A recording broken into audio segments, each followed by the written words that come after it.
and welcome back to Late Night Lately, the Late Night Show. I'm your host, Chad White. If you didn't know, this is the Late Night Show podcast for the website, cpluscomedy.com. Like I just said, it's a website. Go there. Hey, I've got some jokes for you. Let's get into it. The U.S. government shut down. Wow, Jesus Christ, Chad. Oh, I'm so embarrassed. I tip my hand at my jokes. All right, if you're watching the video, this is going to look stupid. And if you're listening to the audio, it sounds stupid, but I'm starting over. I've got some jokes for you. Let's get to the jokes.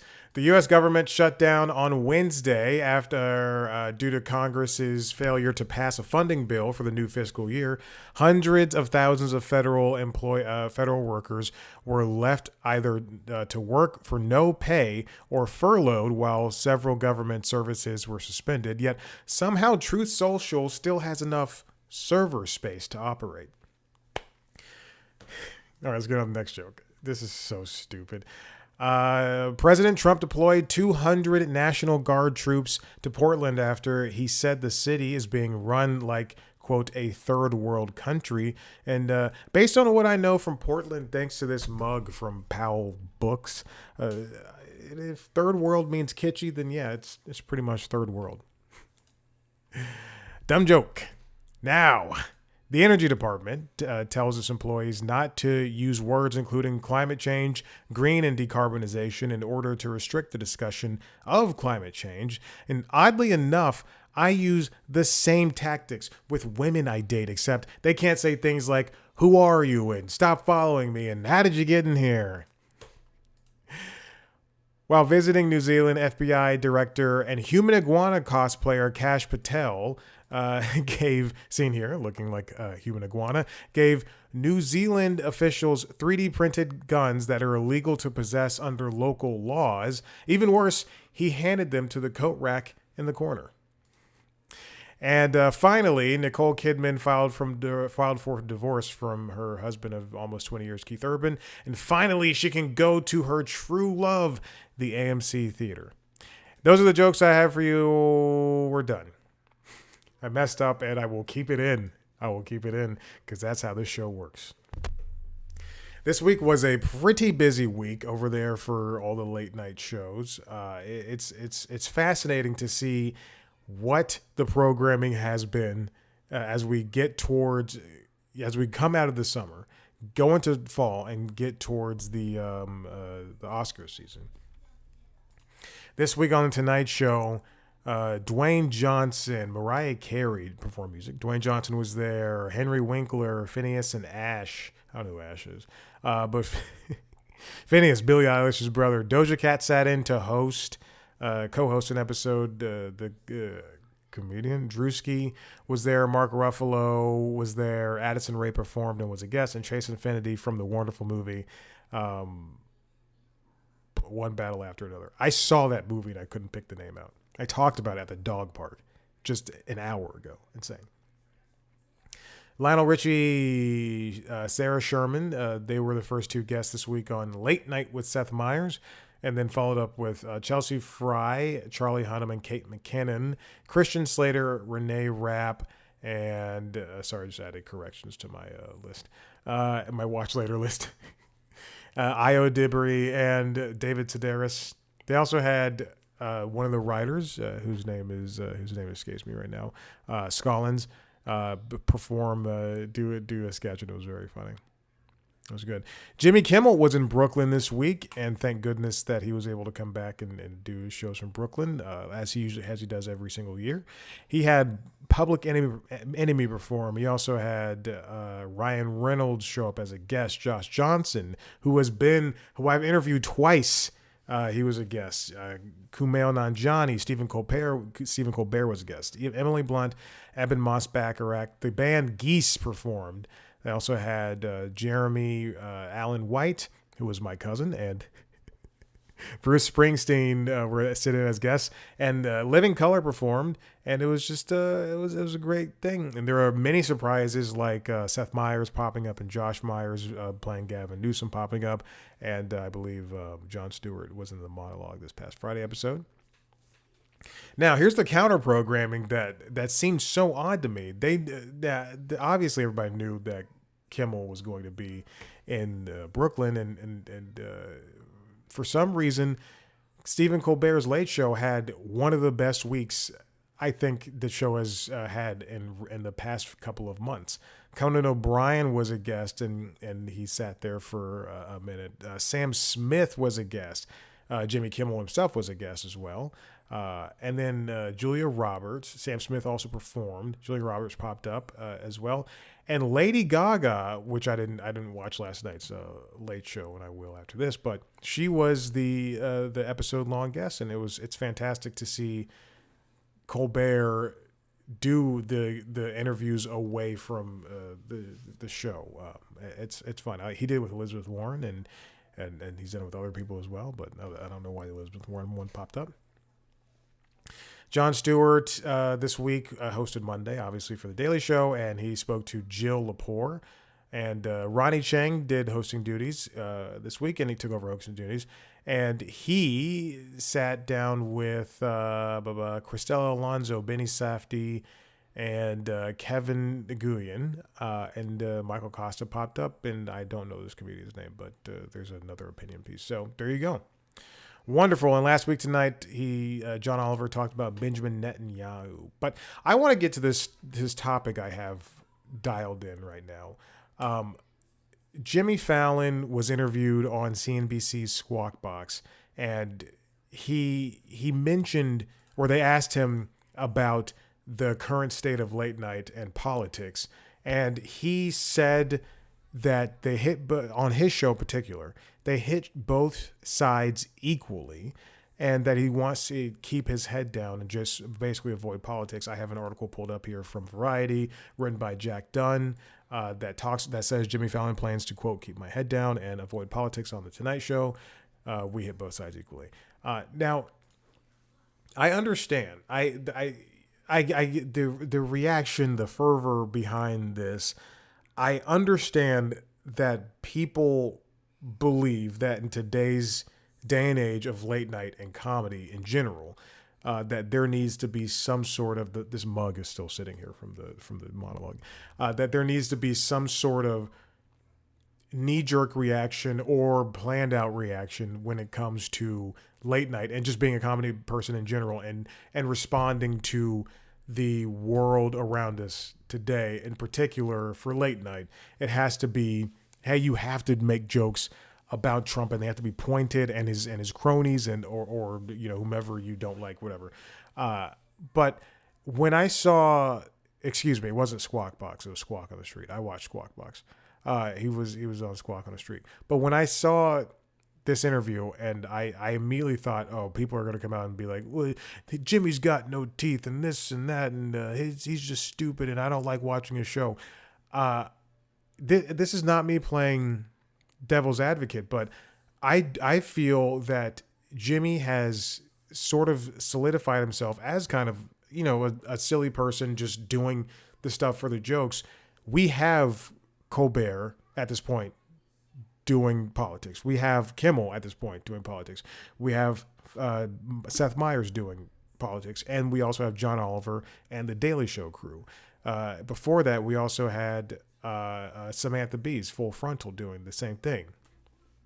Last week, I spoke about Lily Singh's show and how she was in an interview recounting her time on that show.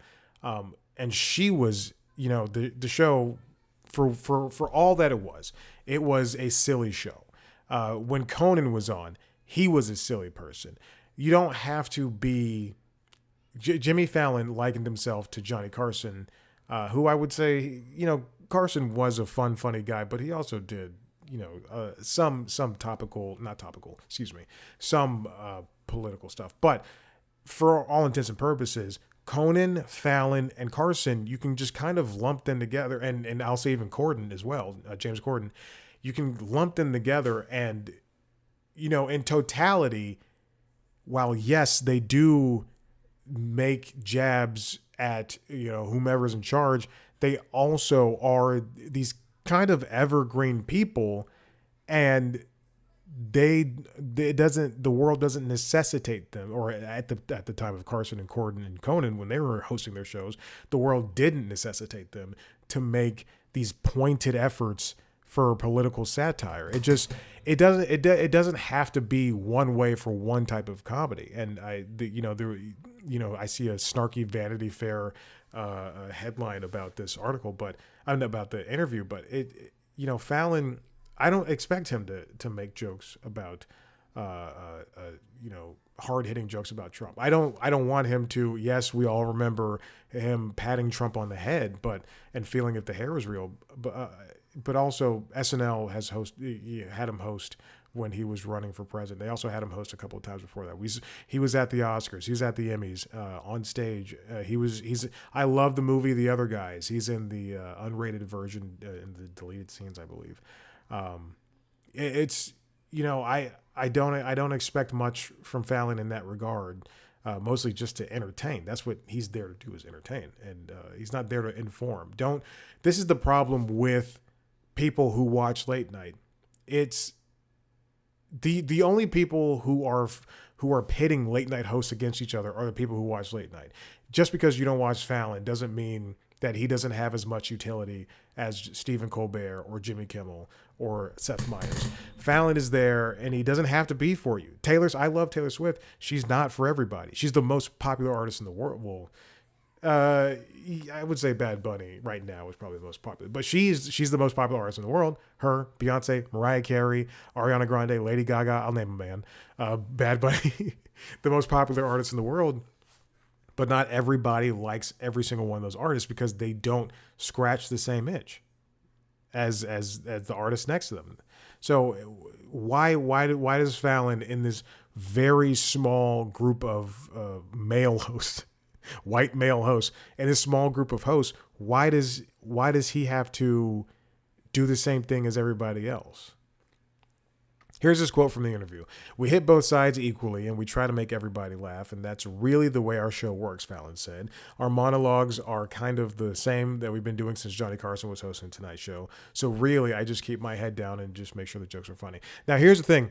I do watch Tonight Show. I watch all of these shows, but on Tonight Show, I will say this, in the past couple of months, they've really turned to a similar style of joke where this one person said, blah, blah, blah. And then this other person said, blah, blah, blah. And that's like the joke. And it's unfunny to me. In the same way that a lot of Colbert's jokes are unfunny to me. Fallon said, "I have great writers," he added, and we're just trying to make the best show we possibly can and entertain everybody. Right. So it's the politics thing. I don't think he's necessarily avoiding it on purpose. I just don't think it appeals to him. I think he's I hate to say this. He's a golden retriever of a human being. He doesn't like. Well, I don't really like golden retrievers, but he's not here to offend anybody.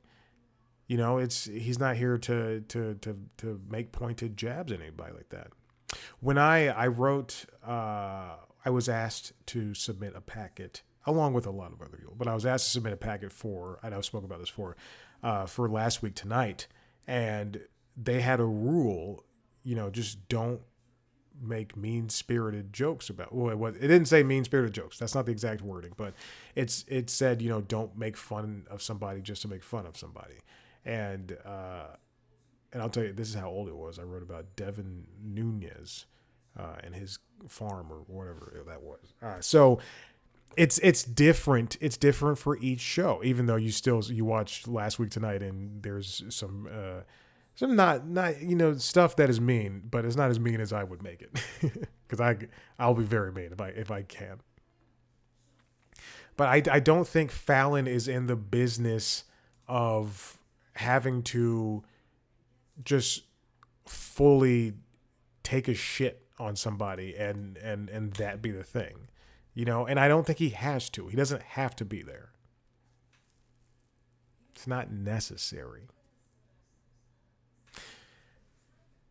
It's different for each host. It's different for each host. And I would rather see him do what he's good at and just try to be fun than take swipes and take jabs and just have them miss. But also, would it really, to pivot off of that, would it hurt his image if he went that mean one day? If we saw him, do something very mean,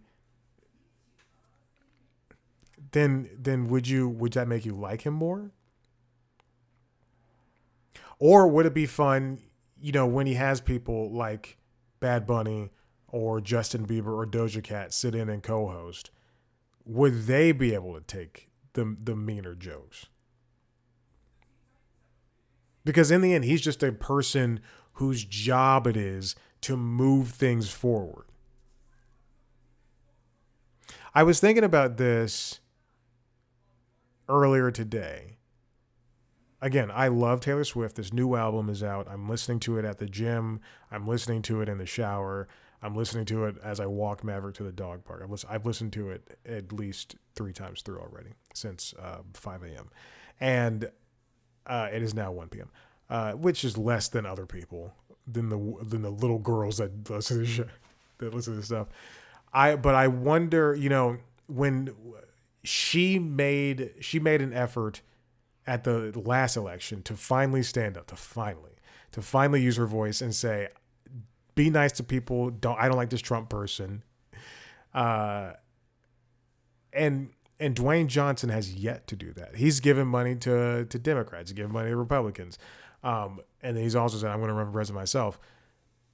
Is it, I see somebody like Dwayne Johnson. I see somebody like Beyonce. Unfortunately, I'm naming people of color, but I see somebody like people like them and people like Jimmy Fallon. We can probably say that they're on the right side of history and not, siding up with Trump, but they also have, in particular, Dwayne Johnson, fans from all corners of every spectrum. People, I said it last week in the Constitutionals or this show. Racist people love Disney movies. Even let's look at Disney. Racist people love Disney movies. Racist people will take their children to see a Marvel movie. So is it worth it for somebody like Dwayne Johnson, or in the case of this show, Jimmy Fallon, to say, hey, don't look at this Trump guy. Don't vote for this Trump guy. As opposed to, hey, we're just having fun. Let's just pay attention here. Hey, look at this. Look at this. I don't know. It's different. Okay. Well, I can't get to my second story, so I'll have to save that for next week. Listen, we're done. If you like what you heard here, head to the website, cpluscomedy.com. It is a website again. Go there. It's a website, cpluscomedy.com, where you can see me talking to celebrities. If you want to see a video version of those conversations, go to youtube.com/cpluscomedy, where you can see a video version of this show, as well as a video version of the other podcasts, the Constitutionals, the Entertainment Business News podcast, and LinkedIn Logs, which is the Jobs podcast. Subscribe to those shows wherever you get your podcasts. You can follow us on social media, TikTok, Blue Sky, and Instagram at @CPlusComedy. Me at Chad Black White. Thank you so much for listening. We'll see you next time. Bye.